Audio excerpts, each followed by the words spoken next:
Bonjour à tous et bienvenue pour ce nouveau numéro de Zoom sur.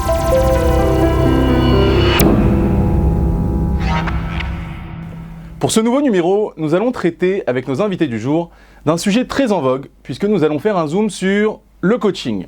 Plus qu'une tendance, c'est devenu un véritable phénomène de société. Que ce soit pour le sport, le bien-être ou même pour trouver un emploi, il existe aujourd'hui des coachs dans presque tous les domaines. Mais pourquoi ce besoin d'être accompagné? Quelle est donc l'efficacité d'un coach? Et comment la Torah aborde-t-elle ce sujet? Pour répondre à nos questions, j'ai à mes côtés Hillel Waknin. Bonjour Hillel. Bonjour. Vous êtes fondateur de la clinique Serenity à Jérusalem, qui forme notamment au métier de coach de vie. Ainsi que le Rav Eliaou Chaviv. Bonjour Rav. Bonjour. Vous avez, la double casquette, puisque vous exercez également en tant que coach diplômé. Alors on va commencer tout de suite avec vous, Hillel Waknin. Une petite question simple. Qu'est-ce que le coaching? Comment le définir? Alors, le coaching, c'est une notion très vaste. Si on pouvait parler, première définition, il s'agit d'un accompagnement pour le développement d'un individu. Et puis à partir de là, ça peut toucher donc plusieurs domaines, tout à fait, sportifs, pour le bien-être, pour encore une fois donc un développement personnel, pour mettre en avant qui on est et se parfaire pour le travail et autres. Et donc on peut l'appliquer donc, dans tous les domaines par exemple? A priori, oui. Tout domaine confondu? Le sport, professionnel? Évidemment oui, mais après il y a coaching, il y a plusieurs méthodes de coaching en fonction justement des objectifs à atteindre. Et donc comment se déroule une séance? Une séance type par exemple? Séance type, a priori comme toute séance, ça commence en général de la même manière. D'abord donc on rencontre l'individu, la personne, on fait un bilan un petit peu de ce qu'il veut être, les objectifs à atteindre. Connaissance donc de la personne, et puis à partir de là on commence à travailler avec donc différentes stratégies. Est-ce qu'il y a une formation nécessaire pour devenir coach? Tout à fait. Comme on l'a dit tout à l'heure, ça dépend encore une fois de quel coaching on parle, mais quel que soit le coaching, que ce soit sportif ou encore autre, donc coaching de vie et les autres systèmes de coaching, oui, il faut donc une formation sérieuse. Diplômé, tout à fait, reconnu en tout cas en Israël par les associations de coaching. Puis à partir de là, encore une fois, en fonction de ce qu'on recherche, étudier donc le domaine. Rav Chaviv, oui. Une question simple aussi, la Torah, est-ce qu'elle aborde le thème du coaching? La Torah aborde tous les thèmes. Donc, c'est où est-ce que la Torah aborde le thème du coaching? Donc, dans le coaching de vie, il y a la nécessité, comme l'a dit Hillel, d'atteindre des objectifs, d'être accompagné pour atteindre des objectifs. Mais le développement personnel, c'est une matière qui nécessite la connaissance de soi. Pour arriver à avancer, pour arriver à changer, atteindre des objectifs, dépasser les obstacles qui nous empêchent d'accéder à notre véritable personnalité, à notre mission de vie, on est obligé de se connaître. Savoir de quoi nous sommes constitués dans la tête, particulièrement, et quelles sont les bonnes choses qui nous accompagnent, mais surtout celles qui nous bloquent. Et pour cela, donc, ça nécessite une sorte de connaissance. Et la première fois qu'Hachem parle au premier juif, il lui dit, Avraham Avinu, Lech lecha, va vers toi. La traduction de Rashi, c'est va pour toi. C'est une bonne chose pour toi. Mais parce que aller vers soi, c'est une bonne chose pour soi. La traduction de Lech lecha, c'est va vers toi, ce qui veut dire connais-toi. Et pour te connaître, quitte ta terre, ton lieu de naissance, la maison de ton père, qui correspondent à plusieurs obstacles. Quitter sa terre, nous dit Rabbi Nathan, c'est la partie matérialiste, matérialité, les entraves dues à notre dimension animale quand elle est utilisée de manière inappropriée. Quitte ton lieu de naissance, c'est le fait aussi que lorsque nous venons sur terre, nous avons, pour diverses raisons dont on ne va pas parler maintenant, des obstacles depuis la naissance. Des traits de caractère qui ne vont pas nous aider, par exemple, qui viennent d'avant nous, qu'on va devoir gérer pour avancer dans notre vie.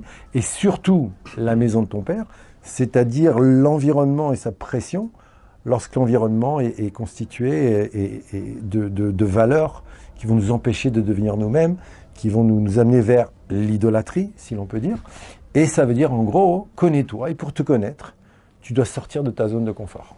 Si je mets en pratique certains enseignements de Moussard, donc d'éthique, sur la foi, la Emouna, etc., est-ce que ça ne me suffirait pas pour mon développement personnel? Ou bien est-ce que j'ai absolument besoin d'un coach?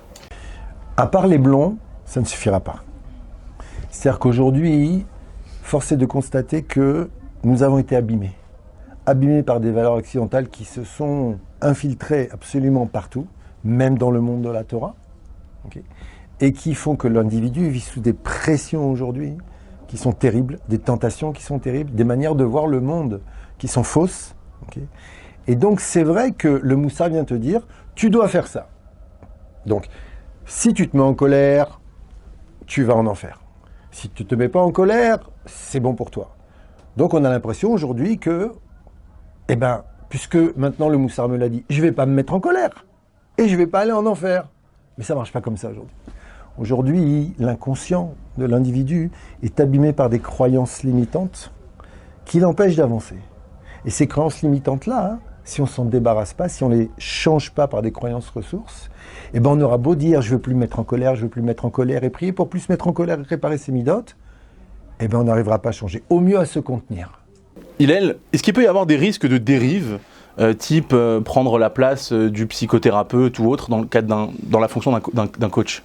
Ben, encore une fois, disons que, justement, on en a aussi un petit peu discuté dans l'émission, que rapidement, quelqu'un qui se sent vouloir aider les autres et qui de façon spontanée a envie justement de faire du bien autour de lui, va forcément donc prodiguer toutes sortes de conseils. Dans ce cadre-là, c'est toujours bien évidemment de recevoir des conseils de gens autour de nous, puisque forcément il y a peut-être plus d'objectivité que nous-mêmes. Mais si on parle de coaching, là il faut être extrêmement vigilant de connaître sa place, son rôle, comment on fonctionne, de quelle manière on fonctionne, est-ce qu'on a véritablement les moyens de pouvoir aider cette personne? Parce qu'il y a peut-être pour certains cas ou pour certaines situations où ça ne va pas forcément être que du coaching, il va falloir peut-être encore autre chose, un autre accompagnement, une autre sorte d'accompagnement. Donc, pour commencer, il faut d'abord donc être clair sur sa fonction, être diplômé. Donc, en fonction. Oui, d'autant plus qu'on a l'impression que c'est un phénomène de mode aujourd'hui, le coaching. Tout le monde est coach un peu en tout. Ben, disons que comme on est dans une situation aujourd'hui où les gens ne se connaissent plus vraiment et qu'effectivement, il y a les gens ne croient plus forcément eux, pour toutes les raisons qu'on connaît aujourd'hui de la vitesse de vie, tout ce qui se passe et puis la manière dont on se développe. Effectivement, donc, il faut une réponse, il faut quelque chose. Et donc là, le coaching est venu dire voilà, j'ai des réponses. J'ai tout un système, je vais t'expliquer, comme a dit le Rav Raviv, je vais te faire comprendre que tes solutions, ils sont en toi, je vais t'aider à les sortir, et donc à partir de là, on va travailler. Encore une fois, y faire très attention, savoir qu'est-ce qu'on est capable de faire. Si on sent que ça nous dépasse, faire passer la main donc à d'autres professionnels. Est-ce que je peux ajouter avec grand plaisir quelque chose qui est inclus dans ce qu'il a dit, mais sur lequel je voudrais insister? C'est que si on va voir un coach, il va malgré tout rentrer dans l'esprit de l'individu, dans ce qu'on appelle le nefesh. On n'a pas le droit de jouer avec le nefesh d'un individu si on n'est pas formé pour ça. Ce qui veut dire que si on va aller voir un coach, il faut qu'on lui demande est-ce que tu as une supervision? Un coach qui n'est pas supervisé par un autre coach, c'est pas un coach professionnel. Mais pourquoi? Parce que le coach, lui, quand il est supervisé, va pouvoir faire attention dans la relation de coaching à ne pas introduire dans la relation ses propres intérêts personnels, induire une dépendance de son client envers lui, utiliser la relation du client pour se réparer lui-même pour son intérêt personnel. Et comme cette personne qui veut faire du bien mais qui n'est pas formée, elle est accompagnée par cette bonne intention, automatiquement, elle ne va pas avoir ce problème. Okay.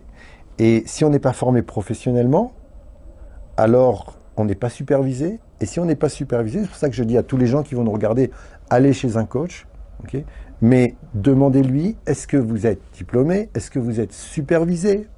Okay, est-ce que vous savez dans quelle mesure vous n'avez pas le droit d'intervenir, comme l'a dit Hillel? Par exemple, si quelqu'un vient me voir et qu'il prend une médicamentation par le biais d'un psychiatre, je n'ai pas le droit de m'occuper de lui. Ce serait même dangereux. Bien sûr, parce que maintenant, je vais peut-être, par mes questions, réveiller une prise de conscience qui va aller contre l'effet du médicament et qui va remettre l'individu dans une situation psychologique qui va le détruire complètement. On n'a pas le droit, on doit savoir tout ça. Et moi, j'ai vu des gens qui ont eu 6 mois de formation à raison d'1 fois par semaine, et on leur disait, allez, ça y est, vous êtes coach, on leur donnait un diplôme, vous pouvez aller coacher. On leur avait pas parlé de supervision, on n'avait pas parlé de transfert contre transfert pour les spécialistes, des choses comme ça, de leur avoir délimité leur cadre d'expertise. Et ils étaient là, voilà, ils étaient coachs, carte de visite, et ça, c'est dangereux. Pour choisir son coach, il faut avoir un superviseur, de préférence. Le coach doit avoir un superviseur. Le coach doit avoir un superviseur. Et de son diplôme de préférence. Et pour pouvoir choisir un coach qui s'inscrive dans les voies de la Torah, qu'est-ce que vous préconisez? Alors, écoutez, le fait d'être coach, okay, ne nécessite pas de connaissance de Torah. Mais, malgré tout, en tant que coach, parfois, mes clients me demandent un apport de Torah, une capacité à leur montrer les liens dans la Torah. Alors, ils me demandent qu'est-ce que la Torah dit à ce sujet. Donc, je leur fais un apport d'information enrichissant, mais malgré tout, les techniques elles-mêmes de coaching, okay, sont des techniques, mais en vérité, de par mes connaissances, je vois tout à fait, on n'a pas le temps de le développer, les liens qu'il y a dans le coaching tel qu'il est pratiqué aujourd'hui, okay, et ce que la Torah nous enseigne, c'est flagrant. Hillel, si je devais vous demander 3 principes de coaching dans mon développement personnel au quotidien, qu'est-ce que vous me direz? Alors je vais vous dire comme ça, rapidement. Le premier, il s'agit lorsque on se retrouve dans une situation donnée où on est en train de se développer. Et qu'à un certain moment, on se retrouve pour différentes questions techniques, parce qu'on est complètement dedans, on n'est plus capable d'y voir clair. À ce moment-là, de faire un break et de se rappeler pourquoi on est en train de faire cette chose-là, c'est-à-dire peut-être de se rattacher plus à l'idéal, plus qu'à ce qui est en train de se passer techniquement à ce moment-là. Ça aide justement pour prendre un peu de recul et puis pour avancer, pour reprendre un peu, on va dire, le cours des choses. Ça, c'est un premier conseil. Deuxième conseil, aussi issu de Pirkei Avot, quand on a le choix de faire quelque chose, donc on décide de le faire. Être capable vraiment de passer à l'action, parce que sinon on aura tout le temps des messages qui viendront nous dire « c'est pas le moment, pas encore, t'es pas encore prêt ». À partir d'un certain moment, il faut être capable justement de prendre les choses en main et d'avancer. Ça, c'est mon deuxième conseil. Mon troisième, ce serait d'essayer de travailler sur ce qui est de passer de la culpabilité à l'introspection. Très souvent, on est dans la culpabilité, on est dans le principe de peut-être que c'est moi, peut-être que j'aurais dû pas, etc., etc. Ce qui est contre-productif complètement, qui nous détruit au final, de passer justement de ça à l'introspection qui y ressemble, mais qui est totalement positif, qui est simplement de dire voilà, il s'est passé telle et telle chose, de là-bas j'ai appris ça, à partir de là je vais pouvoir prendre, développer, avancer et grandir. Rav Raviv, 3 principes de Torah en matière de coaching, qu'est-ce que vous conseillerez? La première chose, ça serait comme on fait pour Sukkot, sois prêt à sortir de ta zone de confort. C'est-à-dire que si tu veux te cacher derrière tes certitudes et rester tranquillement au chaud à la maison qui représente en vérité la tête. Donc si tu n'es pas prêt à sortir de ta maison telle qu'elle fonctionne habituellement pour entrer dans une maison temporaire, ça veut dire qui vient te rappeler le fait que la connaissance est temporaire. Ce qui t'a aidé aujourd'hui à avancer deviendra ton plus grand ennemi si tu restes bloqué là-bas. Okay. Donc sois prêt à sortir de ta zone de confort, à te renouveler, à recommencer, à admettre que tu ne sais pas. Te remettre en question. Et afin de pouvoir avancer. La deuxième chose, c'est sache qu'il y a toujours une solution. Il y a toujours une solution. Sauf que la solution, tu ne la connais pas. C'est pour ça que tu as besoin d'être accompagné. Tu ne connais pas la solution. Si on devait résoudre un problème avec le système de pensée qui l'a provoqué, on ne pourrait jamais le résoudre. Donc forcément, on est obligé d'admettre que l'on ne sait pas. Tachlit ha'edia sheloneda. La finalité de la connaissance, c'est de savoir qu'on ne sait pas. Et la troisième chose, ça serait, comme dit Rabbi Nachman de Breslev, de ne jamais se décourager. Parce qu'il n'y a aucune raison de se décourager. Et de se rappeler qu'Akadosh Baruch Hu a envers chacun d'entre nous un amour inconditionnel, que chacun d'entre nous est unique au monde, et que la seule raison pour laquelle nous sommes dignes d'être aimés, c'est parce qu'on existe. Il ne faut chercher aucune autre raison à cela. Sur ces belles paroles, nous allons conclure cette émission. Hillel Waknin, Rav Eliaou Raviv, merci beaucoup pour votre participation. C'est assez inédit d'entremêler ces deux notions de coaching et de Torah, mais ça fonctionne, la preuve. Hillel Waknin, je rappelle que vous avez fondé la clinique Serenity à Jérusalem, qui forme aux différents métiers de la médecine alternative, ainsi qu'au métier de coach de vie. Rav Eliaou Raviv, merci également. Je rappelle que vous êtes coach certifié et que vous exercez à Ra'anana en Israël. Et partout ailleurs. Et partout ailleurs.